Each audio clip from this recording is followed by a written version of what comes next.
बिस्मिल्लाहिर्रहमानिर्रहीम। अस्सलामुअलैकुम। अलजाबिर चैनल पर हम आपको खुश आमदीद कहते हैं। जिन्नात की दुनिया इस वीडियो सिलसिले की आज की वीडियो में हम आपको जिन्नात की अक़साम के बारे में बताएंगे।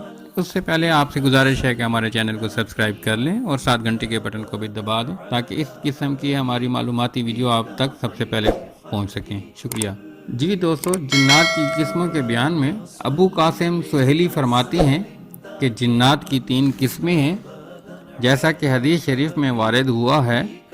एक किस्म तो सांपों की शक्ल की है और एक किस्म काले कुत्तों की शक्ल में है और एक किस्म हवा की शक्ल की है और इनके पर भी होते हैं।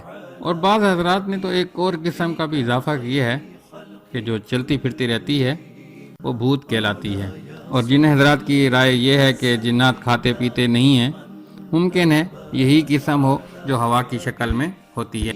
हज़रत अबू दरदा रज़ी अल्लाह अन्हु फरमाते हैं कि हजूर सल्लल्लाहु अलैहि वसल्लम ने फरमाया कि अल्लाह ताला ने जिन्नात 3 किस्म के पैदा किए हैं।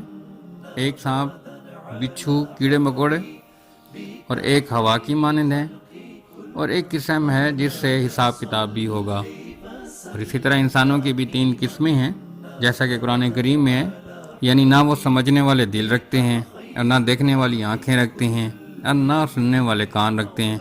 वो जानवरों की तरह हैं और उनकी रूहें शयातीन रूहें हैं। और एक किस्म वो है जिनके अजसाम बनी आदम की तरह हैं और उनकी रूहें शयातीन की रूहें हैं। और एक किस्म खुदा के नेक बंदे हैं जो खुदा के अर्श के साये के नीचे होंगे। इसी तरह हज़रत सलबा रज़ी अल्लाह अन्हु की रिवायत है, वो फरमाती हैं कि रसूलुल्लाह सल्लल्लाहु अलैहि वसल्लम ने फरमाया, जिन्नात 3 किस्म के हैं। एक किस्म परों वाली है जो हवा में उड़ते हैं और एक किस्म सांप बिच्छू की शक्ल में है और एक किस्म चलती फिरती रहती है। अल्लामा ज़माशरी फरमाते हैं कि हमको जिन्नात के बारे में ऐसी ऐसी खबरें मिलती हैं जिनको सुनकर तज्जुब होता है। जिन्नात की एक किस्म है जिसका आधा जिस्म इंसानों जैसा है, उसका नाम शक है और वो तन्हा मुसाफिरों को परेशान करते हैं और बाद मरतबा मार भी देते हैं। वल्लाहु आलम। अल्लाह ताला हमें अपनी हिफ्ज़ व अमान में रखे, तमाम मुसलमानों को अपनी हिफ्ज़ व अमान में रखे और हमें सच्चा पक्का मुसलमान बनाए और हज़ूर सल्लल्लाहु अलैहि वसल्लम की सुन्नतों पर अमल करने वाला बनाए। आमीन सुम्मा आमीन। शुक्रिया।